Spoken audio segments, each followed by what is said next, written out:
All right, welcome to a video on chapter 6. So chapter 6, we're going to split this up into two parts. So in this video, we're going to cover 6.2. So first of all, let's just do a quick recap of statistics.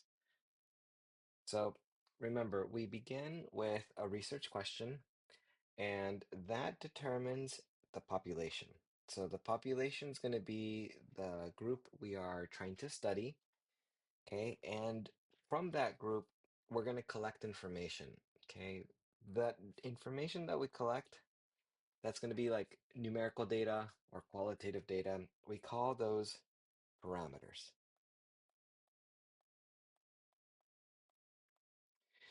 So, what would be some parameters that we study? Well, a main one would be mu. Mu is the mean of some data. Let's say we're collecting everybody's heights. Okay, if we collected everybody's heights from the group we're studying, from the population, then the mean of that is mu. What if we asked, some sort of poll question, do you like ice cream, yes or no? Well, if we grabbed everybody's answers, yes or no, we can look at the proportion of people who say yes. So we write that for little p, proportion.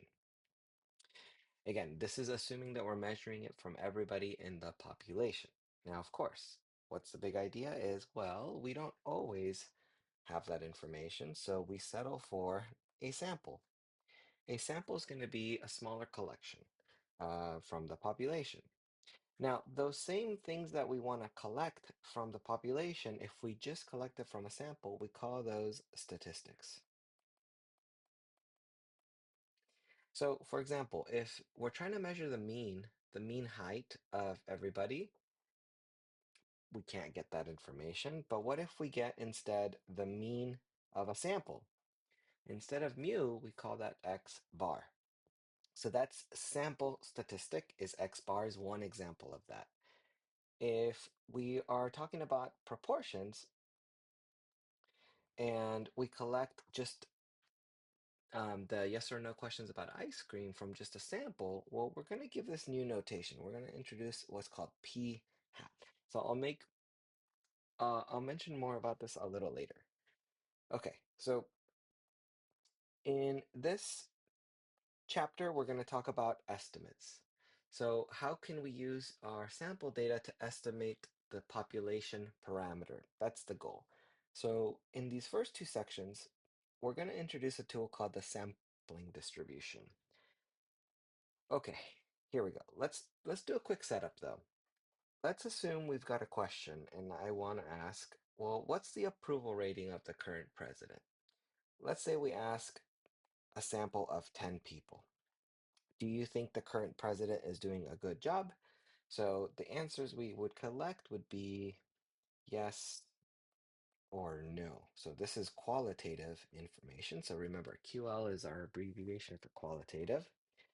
So, well, in a math class, we always need to use some sort of numerical measure.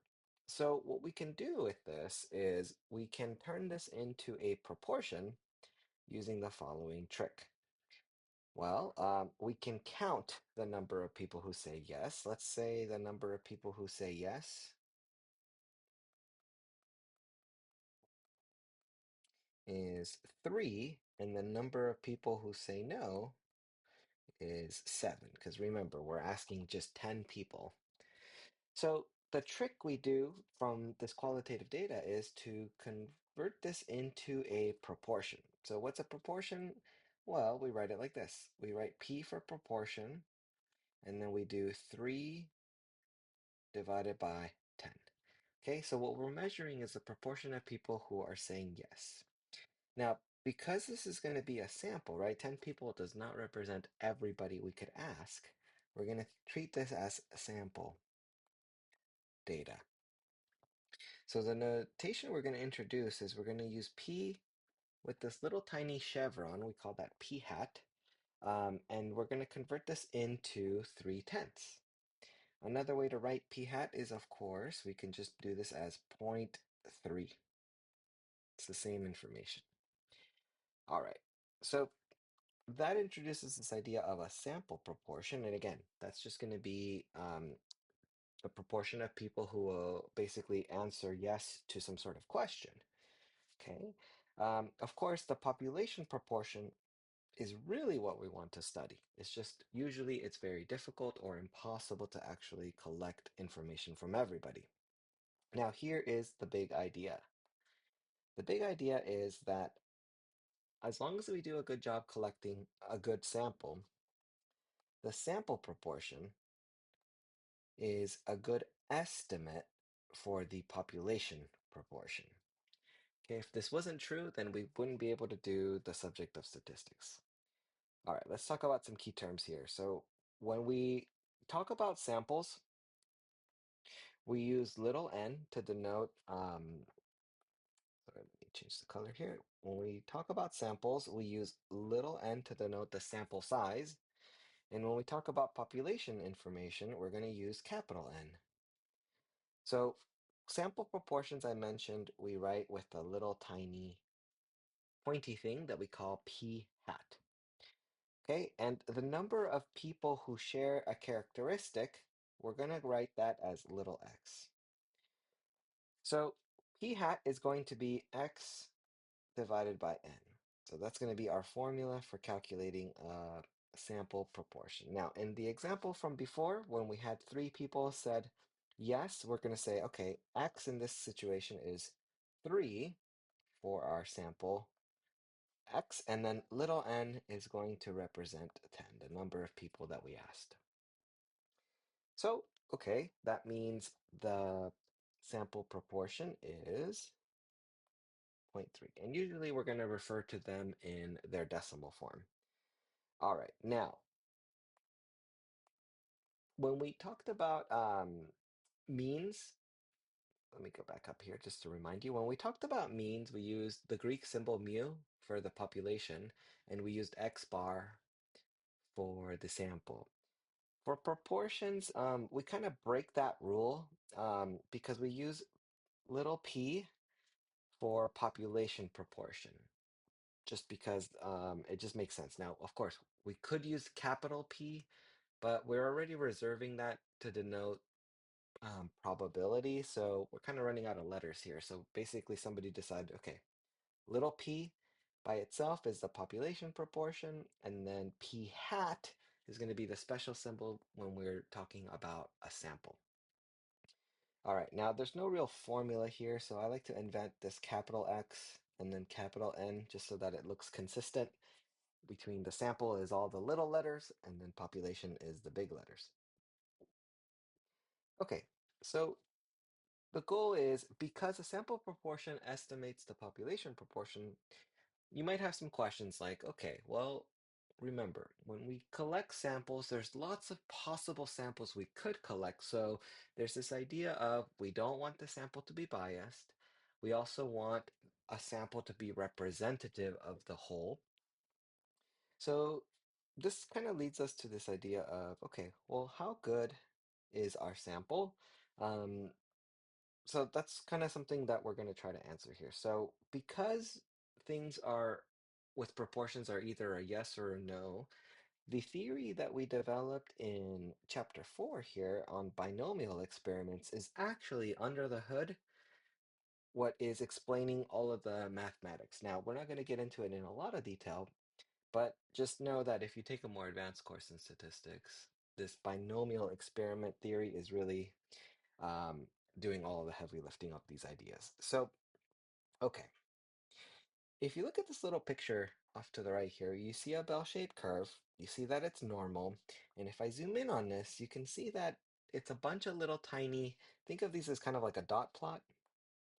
And imagine these as little tiny p-hats. So when we have different samples, because samples vary, we're going to get different sample proportions. Now, if our samples are good, usually what's going to happen is those proportions are actually going to be pretty similar. And as we collect more of these, those similar proportions start to kind of clump together in the middle of the curve, right? This is the big idea of chapter 5 that we've just finished on normal distributions is when you basically have the average in the middle and you start collecting samples, basically most of the samples are going to clump together. And the further away from the average you get, the less likely, and that's basically what gives it this bell-shaped curve.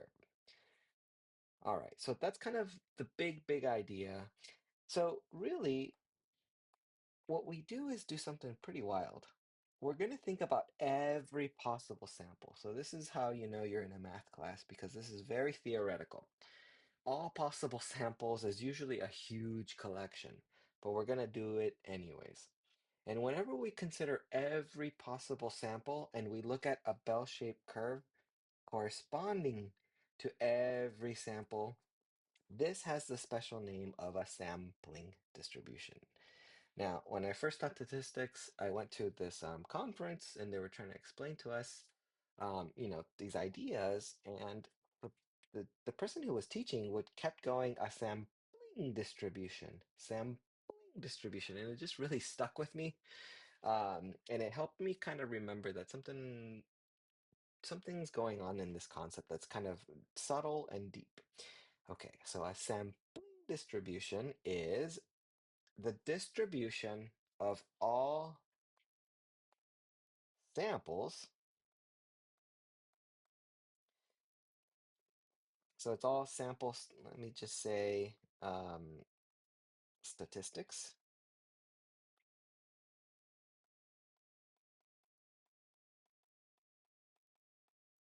of a fixed size n of a random variable. Okay, so big idea. Now, let me go to this link here. And of course, you can play with this as well. Actually, so this is going to be a simulation of what a sampling distribution is. So what I'd like you to imagine, let's see if I can zoom in a bit. Imagine this black distribution. So it's already approximately normal.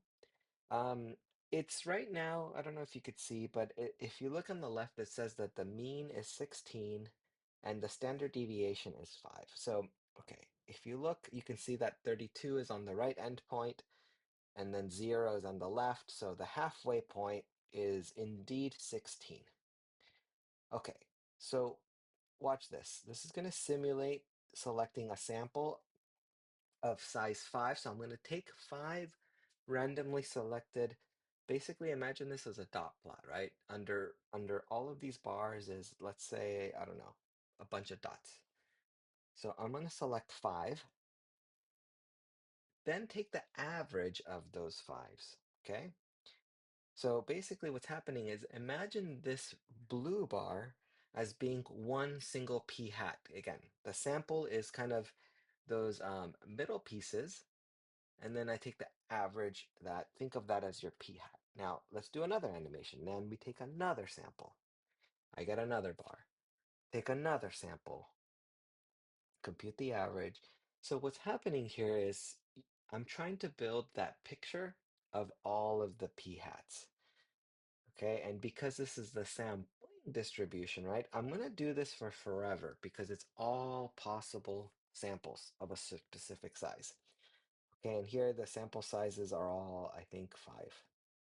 Okay, now, of course, I can keep hitting this button for forever, but um, this animation here, if I hit 5, it'll give me 5 more boxes and start stacking them. So right now, I've only done this, and you can see this reps on the left is basically telling me I have 5 boxes in blue. And check out the average of that. So it's not looking like anything right now because I did just a few simulations, but it's telling me the average is about 7.42. Okay, so let me add 5 more and 5 more. And you can see that those numbers on the left are changing. Now the mean from 7 went to about 12. Okay, and it's starting to take shape a little bit. Okay, so if I hit the 5 button a few more times, I'm up to 30 reps. Okay, and it's starting to look at this clump, and look at that. The mean is kind of growing. It's now at 13.67, and the true mean of the original distribution was 16. So, okay, now I'm going to hit the 10,000 button. So it's going to give me 10,000 samples.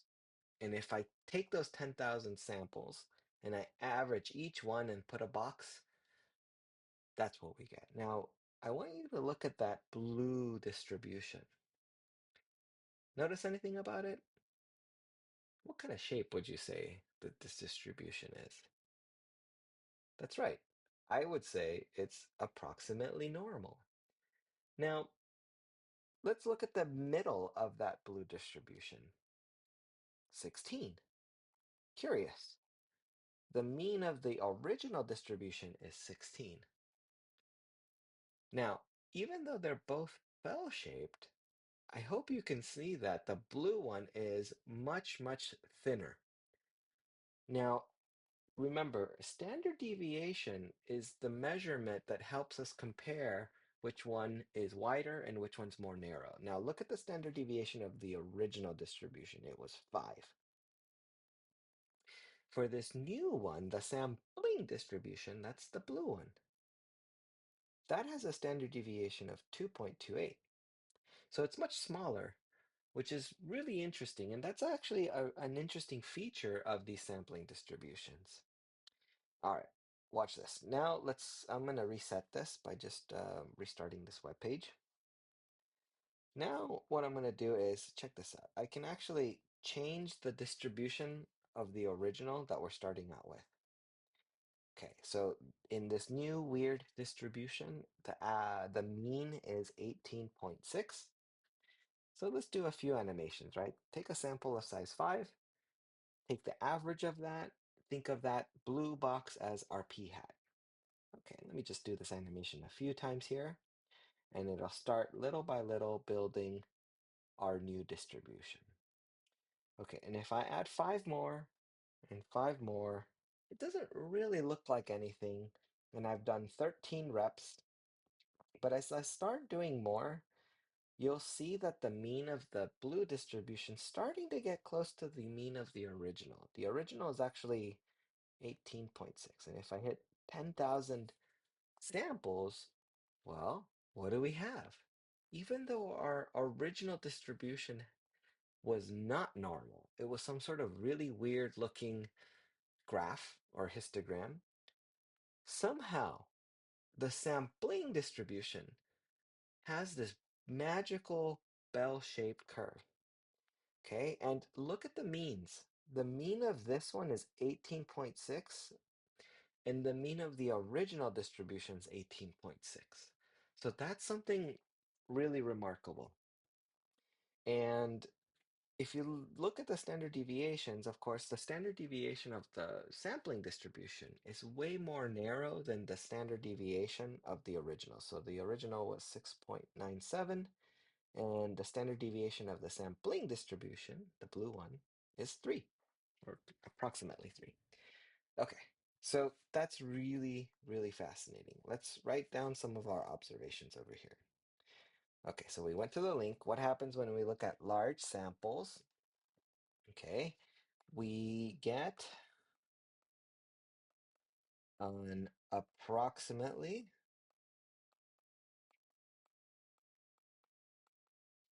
normally distributed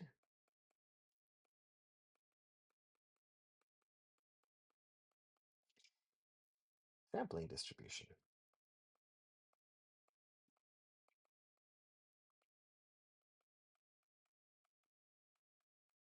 So that's the big observation, is that the sampling distribution is approximately normally distributed. Okay, compare the means of each distribution.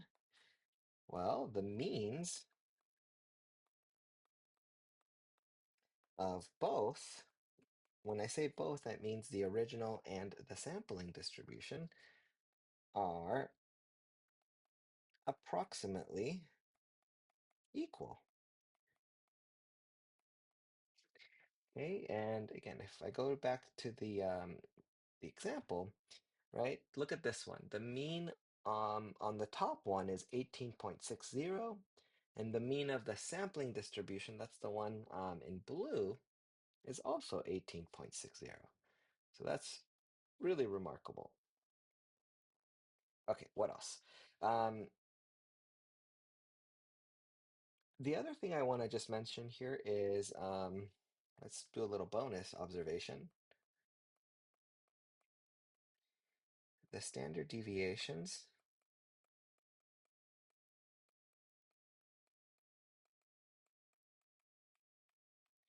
of the sampling distribution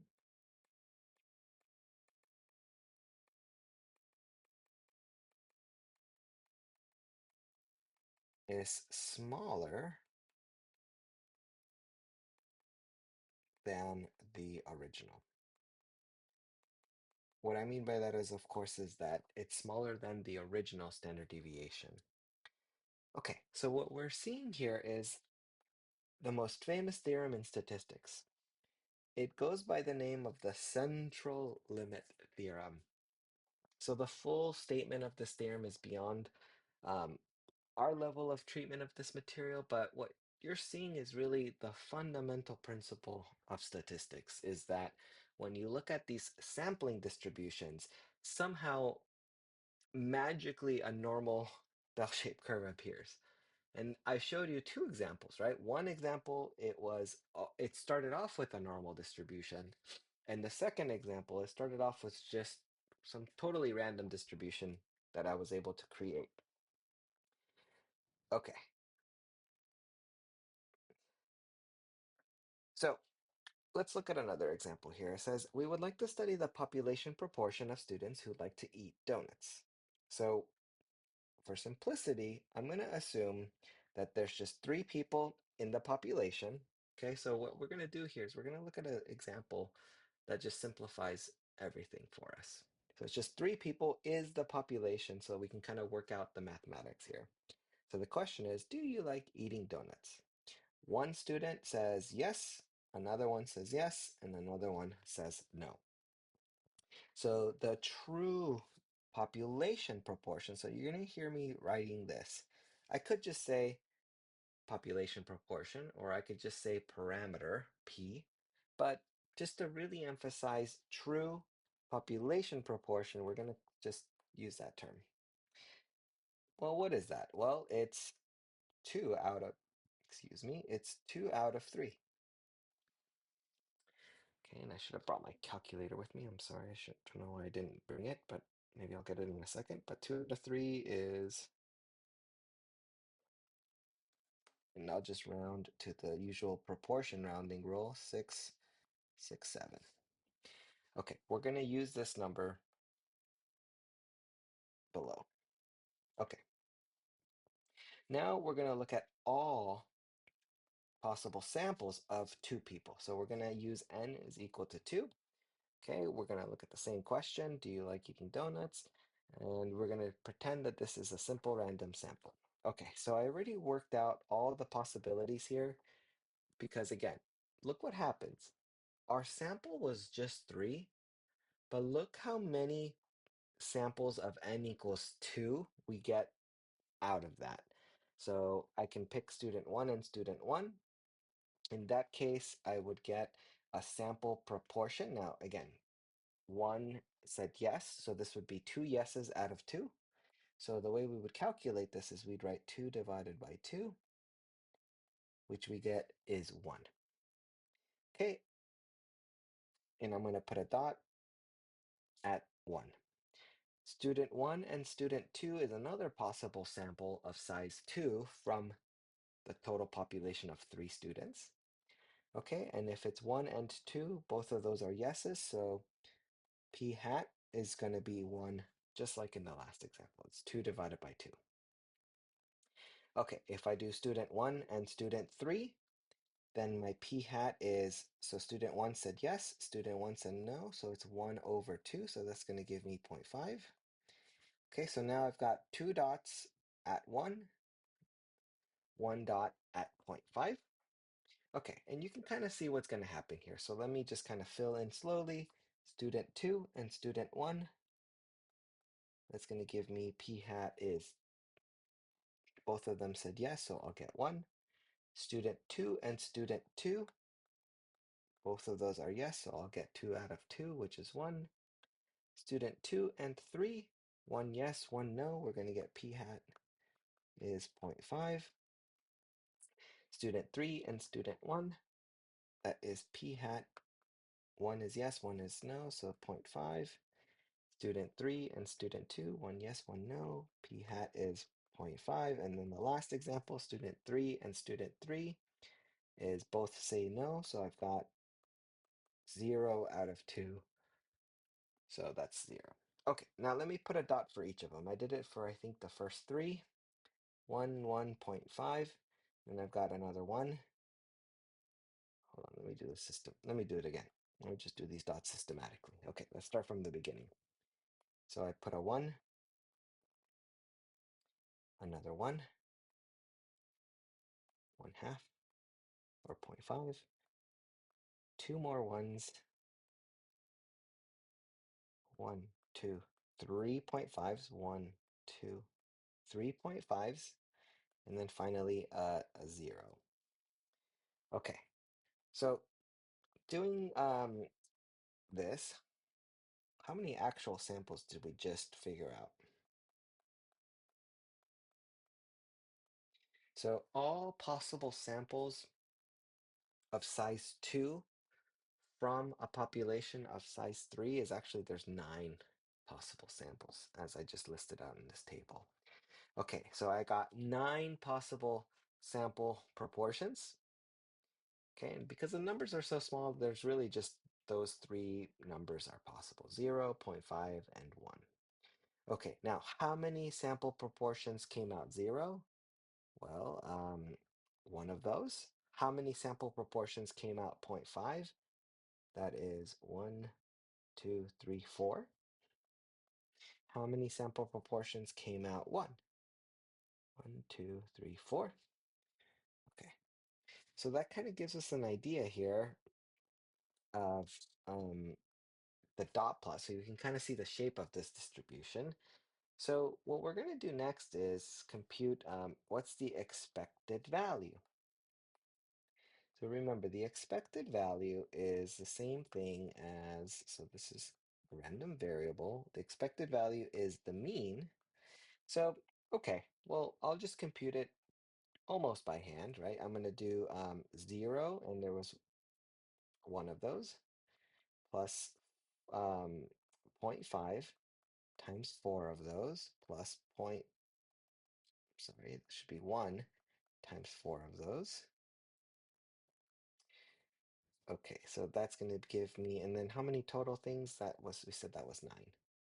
Okay, so again, I don't have my calculator, so I'm just going to do this by hand. So 0.5 times 4 is 2, so that's 0 plus 2 plus 4. That's going to give us 6 over 9. Okay, and 6 divided by 9 is 3, sorry, 2 over 3. And 2 over 3 just so happens to be 0.667. So what we're getting here is that the mean is somewhere right here.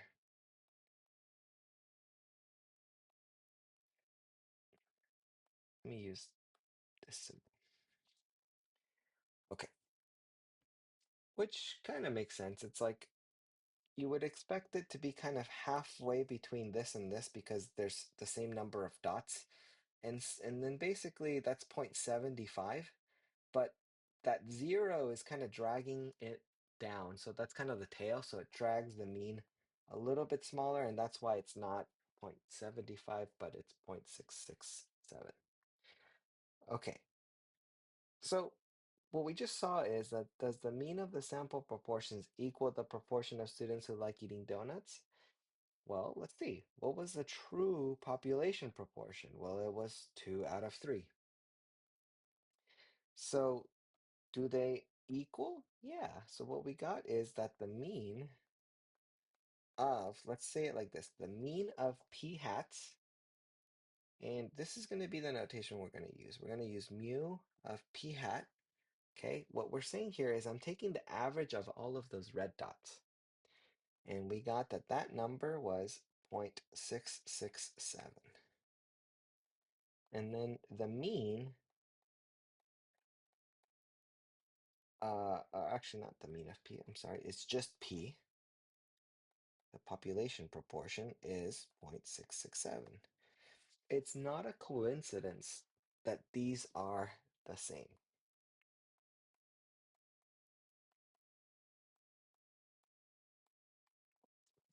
So this is kind of a nice illustration of what I was saying in the last page about being the central limit theorem. Okay, now let's state the theorem in its generality here, and then we'll do an example, and then that wraps up this section. So we're almost there. Okay, so what's happening here, let's first kind of focus in on this illustration. So it's the same thing that I've mentioned before. What we're going to do is we're going to just take simple random samples of the same size n. So we're going to take a bunch of samples, and every time we take a sample, we basically compute the sample proportion. If I do that for all possible samples, we're going to get what's called, well, I call it the p-hat distribution. So in our class, we've had an x distribution, a z distribution, and now we have a p-hat distribution. Okay, so that's all possible samples. They end up looking normal. So, all right, what do we need for this to be true? Okay, this is the central limit theorem for proportions. In other words, it's just saying something about the characteristic about the sampling distribution. Well, here we go.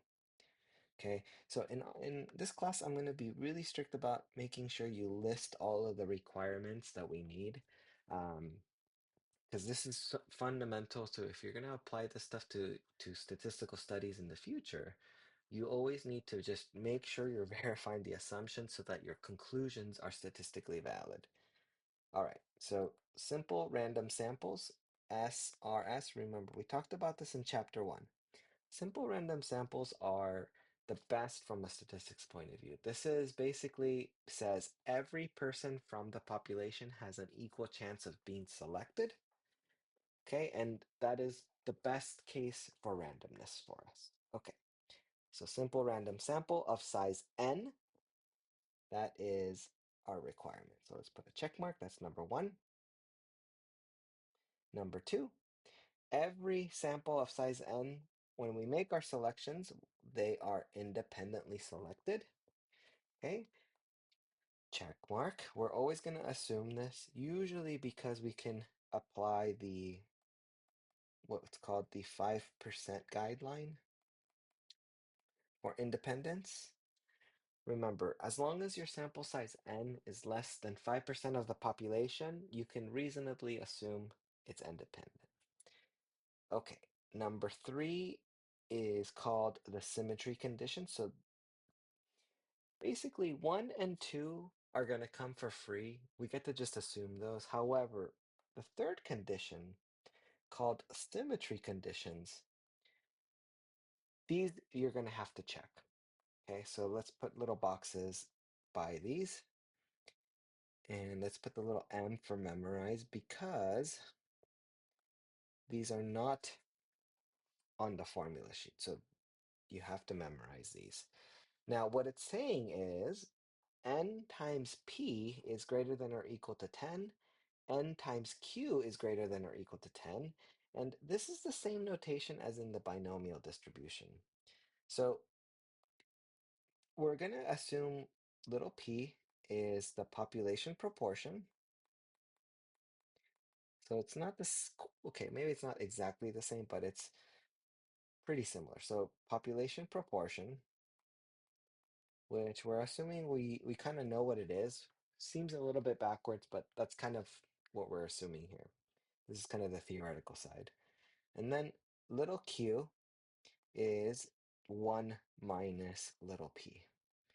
This is the part where it is similar to binomial distribution. And if you remember what I said earlier, I said, hey, binomial distribution is secretly under the hood kind of doing the heavy lifting here. Okay, I'll talk about why these are called symmetry conditions in a bit, but let's just assume that we have to check. Let's put actually little danger curve and then must check these. Okay, and you have to check both of them. All right, so if you've got that, then you have the following conclusion. So there's going to be three really nice conclusions here. Number one, the shape of the sampling distribution of all p hats, this is approximately normally distributed.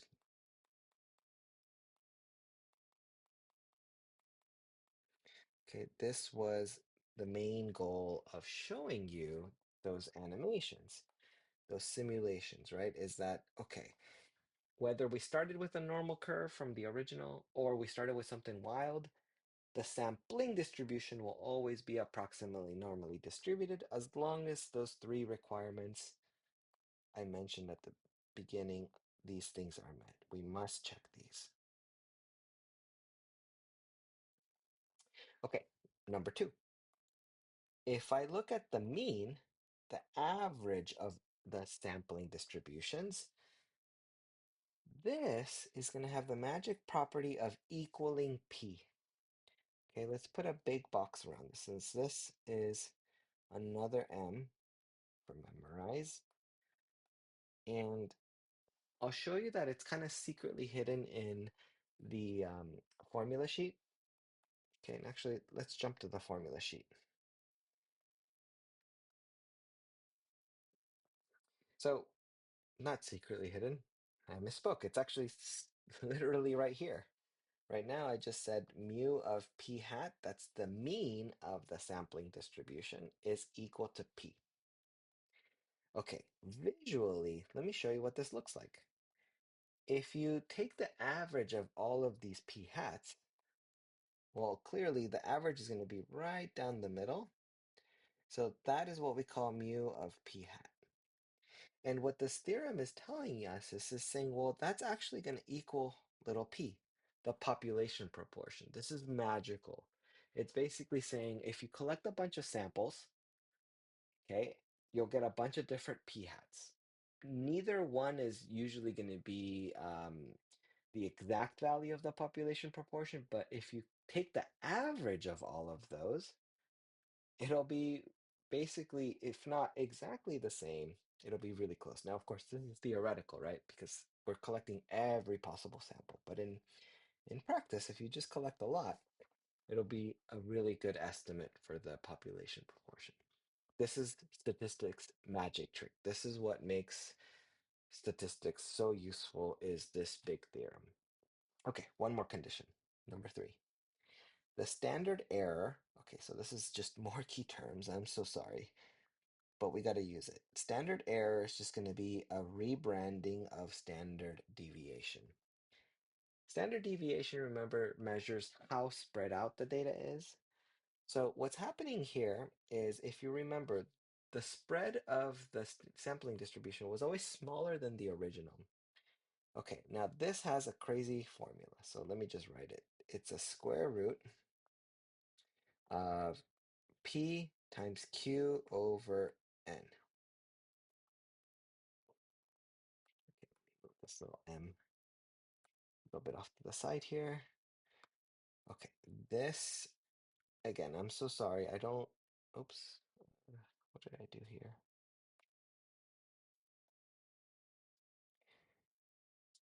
So it's a little bit beyond our class to explain how to derive this formula, so I won't do it.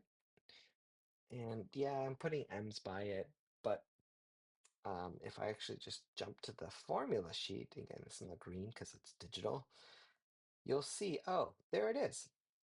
The sampling distribution for p hat, the standard deviation of p hat is given by this square root formula. Okay, so this will be important when we do our example in just a bit. We're almost there.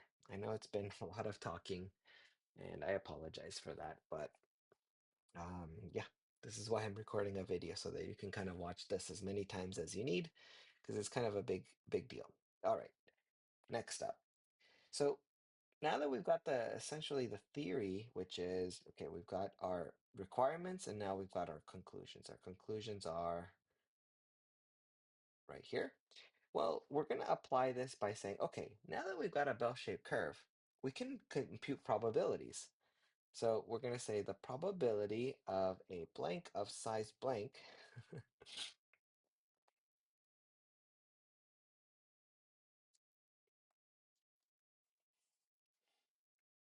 so the probability of a sample of size n having a sample proportion, remember that's p hat, between A and B, so basically we have a lower and upper estimate, is, and we're going to use this notation. So capital P, probability, the probability of what? What we're measuring is right in the middle. We're measuring the probability of a random sample proportion between A and B. Okay, well, how do we actually compute that? Because it's approximately normally distributed, we use normal CDF, just like we did in chapter 5. A is our lower estimate, B is our upper estimate. The only thing we have to really think about is, okay, what is the mean? So just as a reminder, right, we've got our lower estimate, our upper, then we have to give it the mean, and then we have to give it the standard deviation.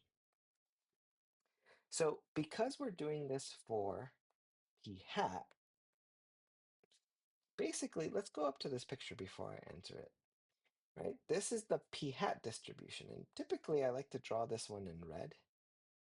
Blue, I don't know if you've noticed, I kept drawing all of the normal distributions in chapter 5 blue.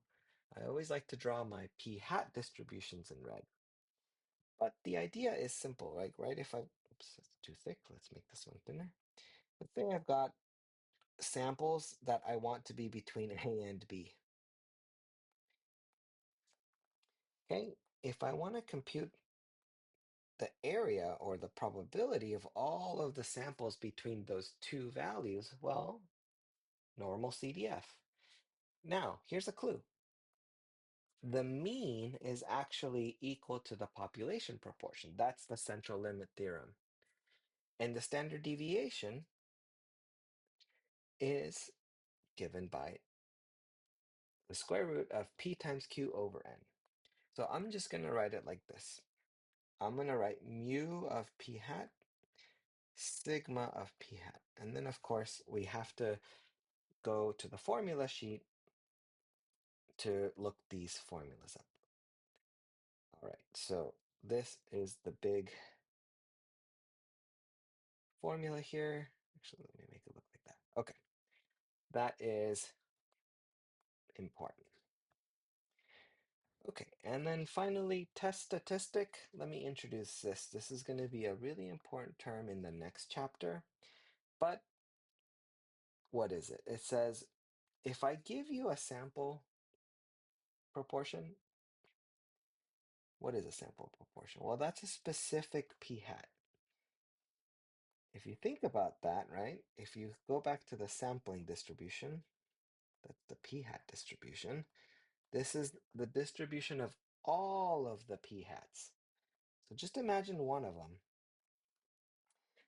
Well, the z-score for that sampling distribution, that has a special name. So remember, tick marks 1, 2, 3 above, 1, 2, 3 below. Remember, the mean is in the middle, and then those tick marks are determined by the standard deviations. Well, in this picture, basically, what is the test statistic? So let's call it TS. The test statistic in this example is, well, almost, let's say it's negative 1.99.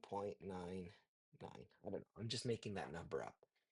it's almost -2, but let's say it's a little bit less than -2. Okay, what really, if you look at this formula, all it is just a z-score. So that's why it's written z. And what is the data? Well, we're just entering the sample proportion, and then we're entering the mean of the sampling distribution and the standard deviation of the sampling distribution. So, sorry about that. The original formula looked like this. So CF means compare with. So that was the original. And all I'm doing is I'm replacing X with P hat because I'm thinking of P hat as one sample out of all of the other ones. Okay, so the meaning of that is really just the same thing as the meaning of a z-score. So it's the standardized relative position of one specific sample, p hat, relative to all possible samples. All right, cool. I'm going to skip all of this real quick. So what I want to do here is give me a second to load CoCalc. So this is what I used to do some of the computer labs. I apologize. Okay, if you're watching this, hopefully you can just scroll past me logging in here because my computer's a little slow. And it was like logged in before I started the video, but I guess it logged itself out.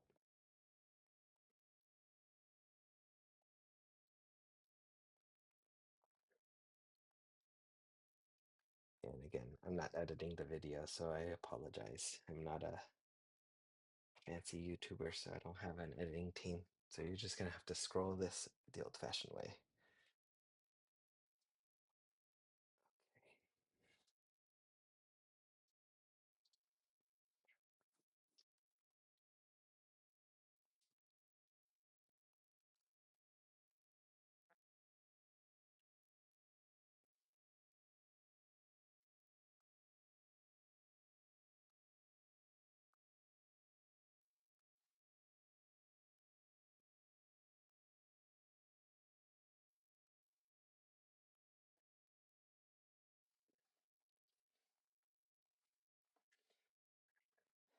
Okay, so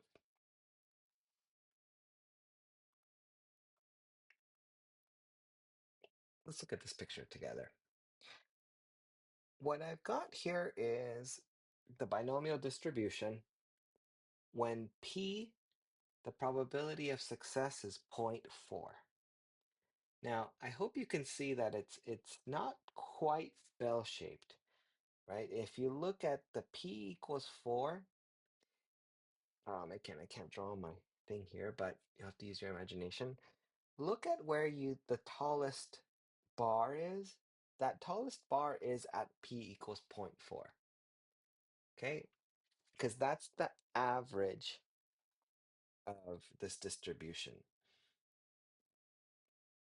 Okay, and here I'm doing 10 trials. So if I imagine, you know, so the model for this is kind of interesting, right? Like if I was to imagine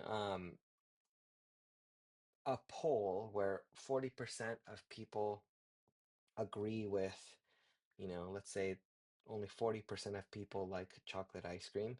Well, if I keep doing samples of 10 people, I'm going to get anywhere between 0 and 10 people liking chocolate ice cream. The most common one that's going to occur is close to the 0.4. Okay, so what's happening here is, and you don't have to look at all that code. Here's what it looks like if we change it and the population proportion is 20%. You can see it's now even more skewed. It's not very symmetric looking anymore because the most likely answers are going to be clumped together around 2 out of 10 people basically liking chocolate ice cream because the population proportion is 0.2. Okay, so again, not very symmetric looking. Check this out. If it's 0.9, let's say that we're doing a poll and 90% agree with it, then it's going to be centered around the 9 because most people are going to be close to that number. So it's very skewed right. Okay, let me skip a little bit. What all of these are trying to show you is um, basically, depending on what the proportion that we're studying, it's going to have a slightly different shape. It's not always going to look normal, even though it's a binomial distribution. So again, this is with 10 trials, but now the population proportion is 0.65. Okay, and again, if you kind of look at this, it's centered around 0.65. And it's a little bit more symmetric than some of the other ones. So what I'd like to do is just kind of show you, okay, remember the symmetry conditions are n times p has to be bigger than or equal to 10, and n times q has to be bigger than or equal to 10. So I've kind of printed this big list out so that we can kind of go through them. Now, I want you to kind of look at these numbers. I've got NP and NQ, and let's see, can I draw on this somehow? I guess not. I'm so sorry. What I want you to kind of look at is see if you can identify where the numbers for NP and NQ become greater than 10. Okay, if you look at n equals 10, you've got NP is 6.5 and NQ is 3.5. Neither of those are bigger than 10. So let's jump to maybe 20. Look at 20. NP is now 13 and NQ is now 7. So that's good.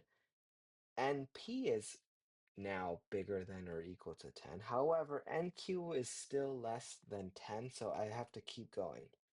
So I'm going to keep going until I see that basically the NQ jumps to bigger than 10. And I hope you see it.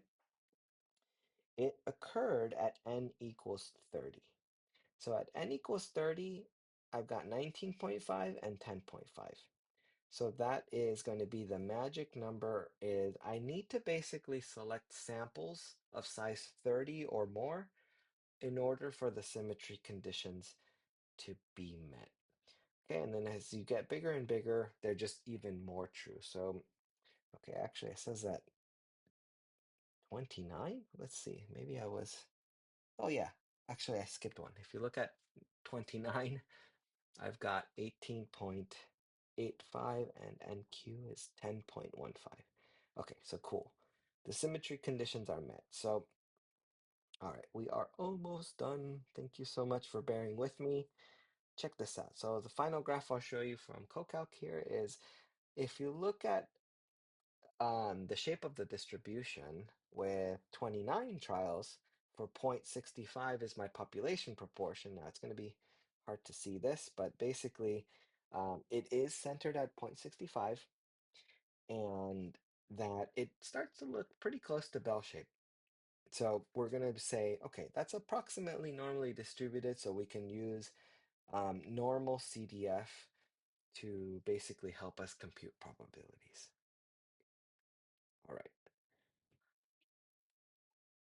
Let's do an example and then I will stop the video. Okay, so we just did this example here. Okay, um, for population proportion 0.65, what was the smallest value of n? So let's say n equals to 29 was the smallest value satisfying the symmetry conditions.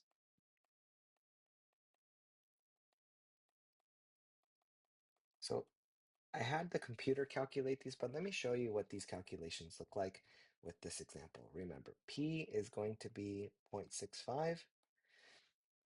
And if n is 29, what are the two symmetry conditions? I need to check n times P. That's going to be 29 times 0.65. So if you grab your calculator, That's going to be 29 times 0.65, which gives me 18.85. And this is greater than or equal to 10. It's definitely bigger than 10. So that satisfies the first symmetry condition. The second symmetry condition is n, so 29 times q. What's q? Well, q is 1 minus p. So let me do that calculation. I have to do 1 minus 0.65, which is 0.35. So 0.35,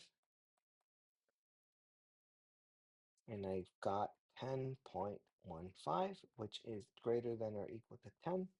So I've got two check marks here. That means I've satisfied both symmetry conditions. All right, so that little box is for you. So let's do this example. So I really have only just one um, example that's, I guess, the GTQ. Everything else was just to help explain what's going on here. So here we go. According to a recent article, 32% of drivers have driven drowsy in the past month.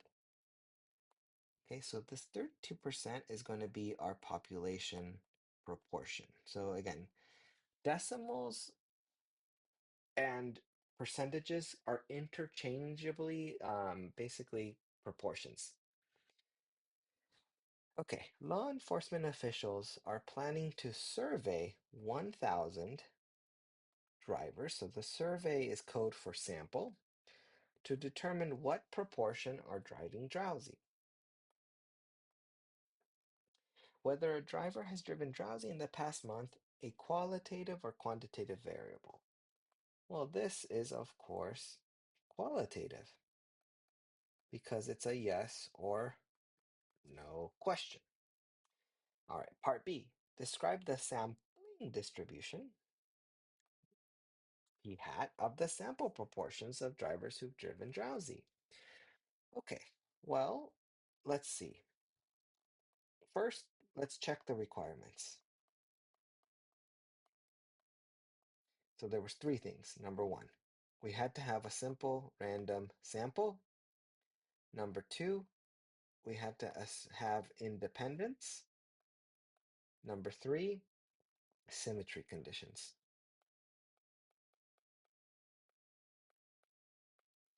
Okay, so whenever you do, we're going to have to check requirements a lot. So from here to the end of the semester, we check requirements. So you just have to memorize what the requirements are. The first two are always just going to get a check mark, which means I just want you to write number one, SRS check, number two, independence check. Number three, you actually have to show some work here. We have to verify the symmetry conditions. So as a reminder, what are the symmetry conditions? N times P is greater than or equal to 10, and N times Q is greater than or equal to 10. We have to verify both of these.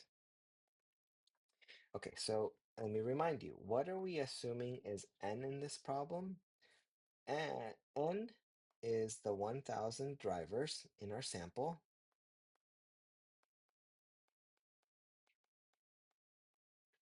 What are we assuming for P? That is the percentage that have driven drowsy, which we are assuming is 32%, but remember that gets translated to 0.32.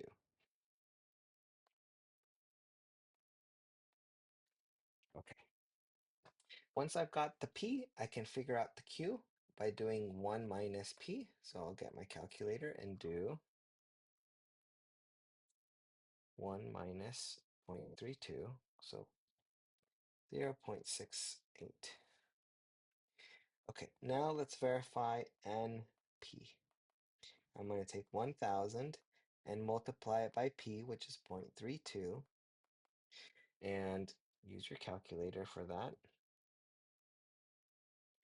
And we're going to get 320, which is definitely greater than or equal to 10. So we get our check mark, make it green. Woohoo!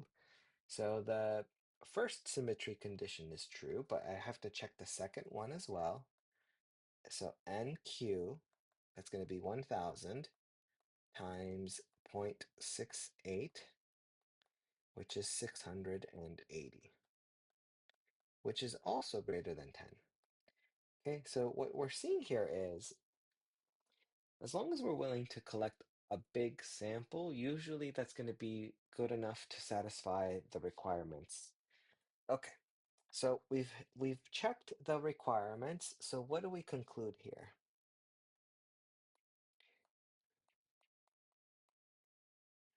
Well, remember, this is what we call the central limit theorem. So three conclusions. Number one, the shape of the distribution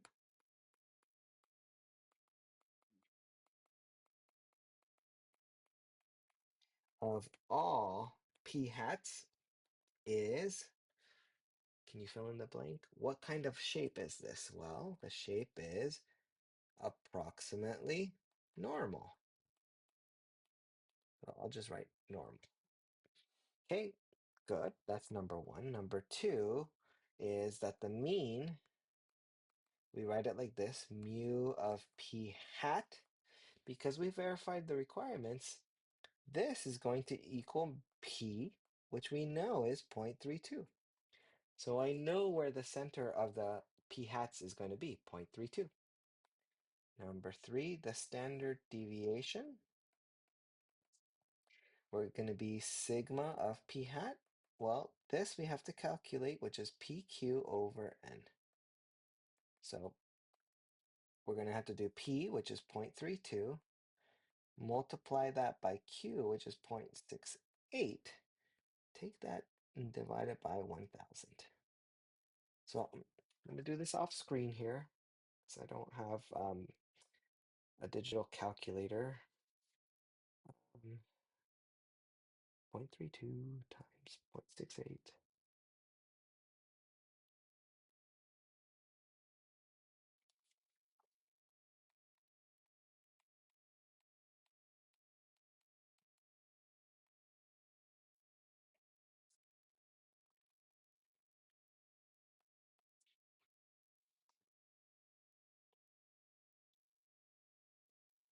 Okay, so after taking the square root, 0.148.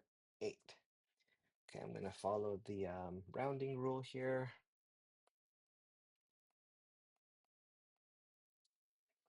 Okay, well, let's summarize here. If I was to draw a picture of the p hat distribution, it's going to look approximately normally distributed, so it looks like a bell-shaped curve. Where is the middle? The middle is going to be 0.32. That's the mean. Why is that? It's because of this right here. The mean of p hat is 0.32, which is the same as the population. That's the whole magic of sampling distributions. And although I'm not going to really draw it, 0.0148, this is the standard deviation. This basically allows me to figure out the numbers for the tick mark. So what's kind of a little bit tricky about sampling distributions of proportions is the numbers are really tiny, right? So the middle is at 0.32, so that's a decimal, and it's a pretty small one. And the standard deviation is really tiny as well. So, you know, what are you going to do? That's just the mathematics here. All right, so that is part B. So part B is the important one. Okay, and now this one's really the key, actually, these last two. So once I finish this, we're almost done. Okay. In a random sample of 1,000 drivers, what is the probability that more than 30% of drivers have driven drowsy? So this really looks like a chapter 5 question where we use normal CDF. The big difference is we are not computing what's the probability of selecting one driver we're doing a sample of 1,000. So it's like imagine all possible samples of 1,000 drivers. Out of all of those, what's the probability that more than 30% drove drowsy? Okay, so what's happening here is, let me color this in. So I drew this skinnier than the other ones. So if you kind of are paying attention to how they looked in chapter 5, they're a little bit wider. That's by that's by design because the sampling distributions are always thinner. Okay, so how would we calculate the probability? Okay, the key here is the fact that this is a sample, n equals 1,000 is bigger than 1. This is the code that says we're going to use the sampling distribution.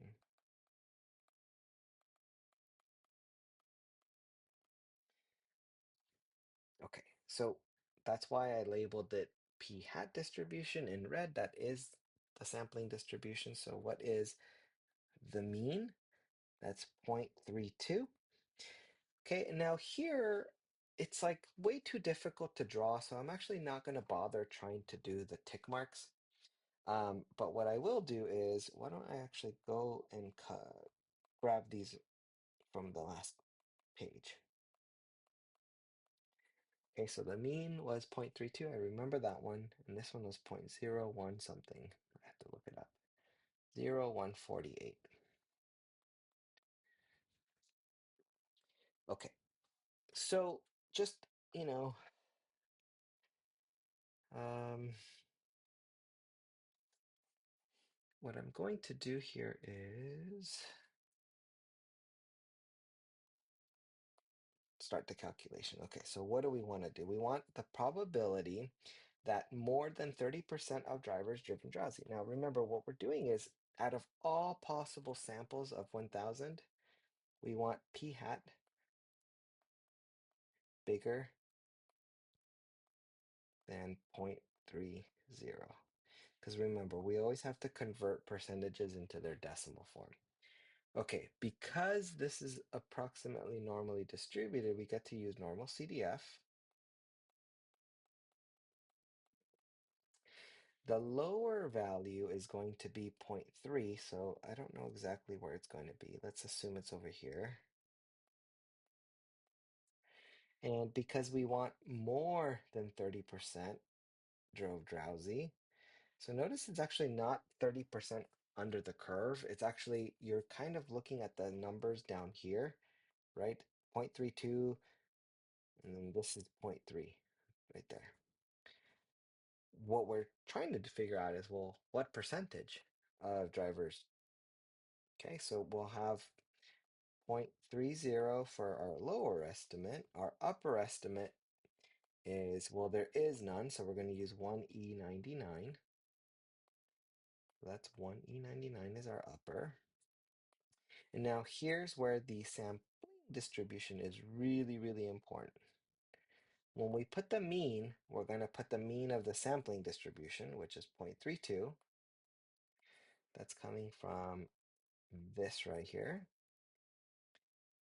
And when we put the standard deviation, we're going to put the 0.0148.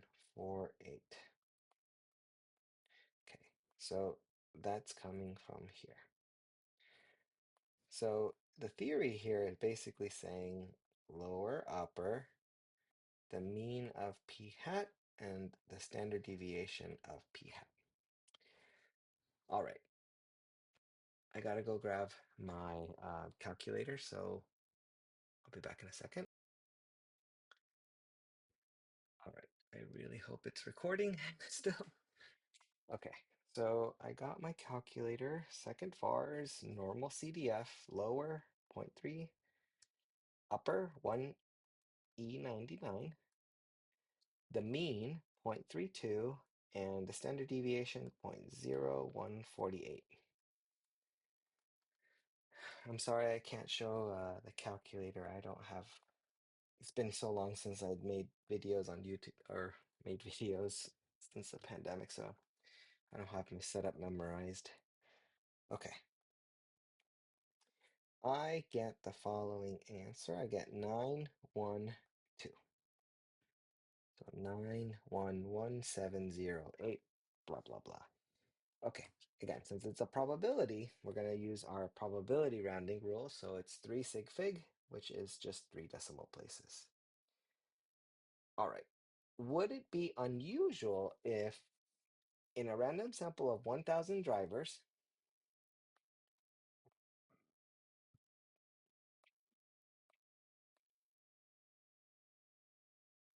so again, sample of 1,000 drivers is code for sampling distribution.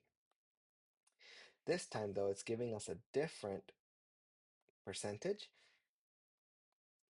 If 35% or more drove drowsy in the last month. Now, remember, what is unusual? Unusual means that it has a p-value, that's a probability of less than 5%. Okay, so just like before, actually, let me save some time by copying the p-hat distribution. What I will do though is let's get rid of that. So the middle is still 0.32. So 35% now is, I don't know, let's say a little bit higher. 0.35 is over here. So the question now is, what is this probability? Okay, so this is called the p-value because the 0.35 is basically our cutoff, but the more extreme percentages, the percentages larger than 0.35 are basically in the shaded region over here. This is when we say or more extreme. So this is the probability of p hat is bigger than 0.35. And just to save some time, I'm going to copy most of what we did in the last problem. Just give myself plenty of space here. So I guess move this down here. I'll just say the p-value is this. And all I really need to change is the lower estimate, right? The lower estimate is now 0.35, whereas in the last example, it was 0.30. Okay, so let me calculate this.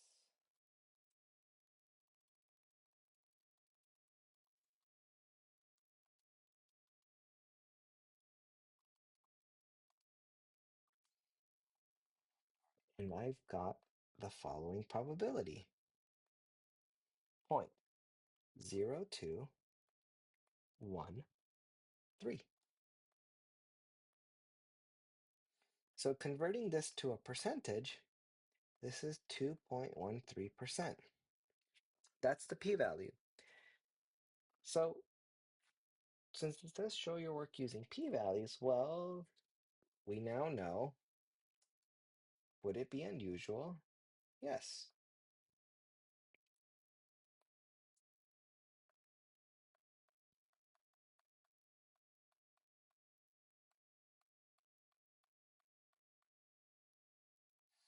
What is unusual? It would be unusual if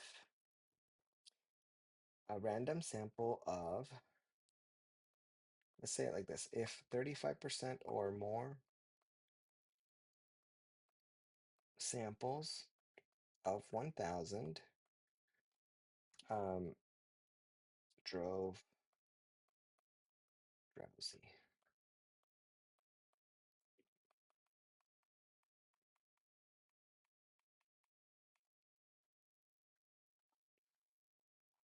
Okay, there we go. That is really important example here. And part E, I'll just do this one real quick and we're almost done. It says, what is the minimum number of drivers that must be sampled to ensure that p hat is approximately normally distributed? So basically, minimum number of driver is what n is the smallest so that we can satisfy both of these conditions. And let me just say, this is not a GTQ. The other parts, yes, not this part. This is just for fun for us to think about. Okay, so I'm going to do it like this. So in the examples above, we were using n was 1000. Now, what was p?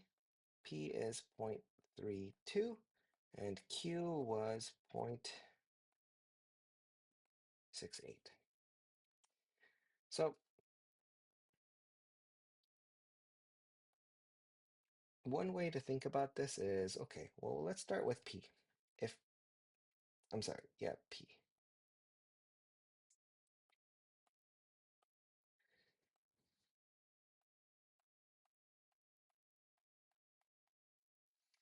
If I set this equal to 10, I basically need to solve this equation for n. So what I can do is I can divide both sides by 0.32. Then the 0.32's cancels on the left, and I've got 10 divided by 0.32. So let me grab my calculator and do that. This gives me 31.25. Okay, so if I pick 32, because again, I can't pick 31.25. If I pick 32 for n, and just double check it on the calculator, 32 times 0.32, it gives me 10.24, which is saying, okay, it's bigger than 10. So now let's basically do the same calculation, but with q. Set that equal to 10, replace the q with the 0.68, divide both sides by 0.68, cancel, cancel. N is 10 divided by 0.68, and this gives me 14.705, dot, dot, dot, dot, dot. Okay, what I'm going to do then is, out of both of these calculation, the trick is to just pick the bigger one. Because both conditions need to be true, so pick the larger n. The smallest n that we can use is 32. Okay, and since I put some answers at the bottom, let's double check. Everything looks good. I'm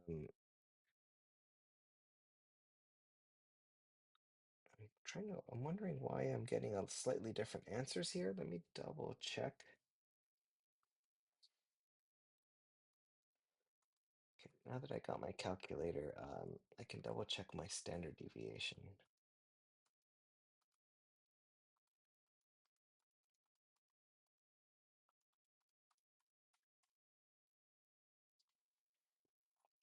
So it's very possible that the answers are a little different is because I must have just done slightly wrong rounding, but they're close enough, so I'm gonna say we are good to go.